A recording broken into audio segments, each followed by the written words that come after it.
Ассалаумағалейкум достар, сіздермен бірге мен Нұрсұлу каналы достар. Бүгін мен Free Fire'ның жаңалықтары туралы айтатын боламын.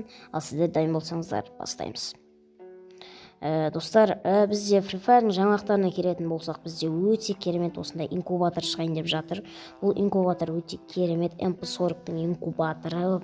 Көбісі біледі, көбісі білмейді. Білетіндер болса, сіздерге емес, білмейтін жандарға айтып жатырмын.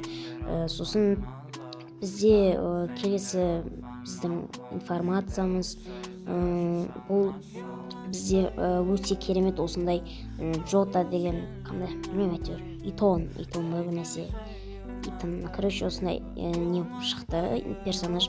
Соның короче бізде мынау пополненияға береді, короче наборы, короче көп сондай наборын сондай беретін болады. Міне өте керемет, алдарыңызда көріп тұрғандай. Және де пополненияға осындай катананы беретін болады. Катана өте керемет катана, мынау осындай пополненияға беретін болады. Бірақ бұл катана өте керемет, маған ұнады. Және де осындай юмпикпен бір нәрсе, қандай қару, осындай қару беретін болады. Бізде осындай джекпот шығатын болады, өте керемет. Ішінде заттар бар бұрынғы, және де осы джекпот шығады, персонажный джекпот.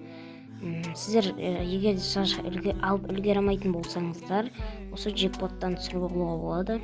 Және де бізде ең соңғы осындай питомец шығайын деп жатыр, өте керемет. Мынау питомец маған нормальный, енді слез дейді ма бір нәрсе дейді, ұнады маған, бірақ нормальный питомец. Достар, біздің бұл ең соңғы жаңалығымыз болатын болады. Жаңалығымыз сіздерге осындай видео ұнаса, осындай не ұнаса, видеолар ұнаса, мен шығарып тұратын боламын. Сіздер маған лайктарыңызды басып отырыңыздар. Ал мен видеомды аяқтаймын. Келесі видеоны күтіңіздер. Давайте.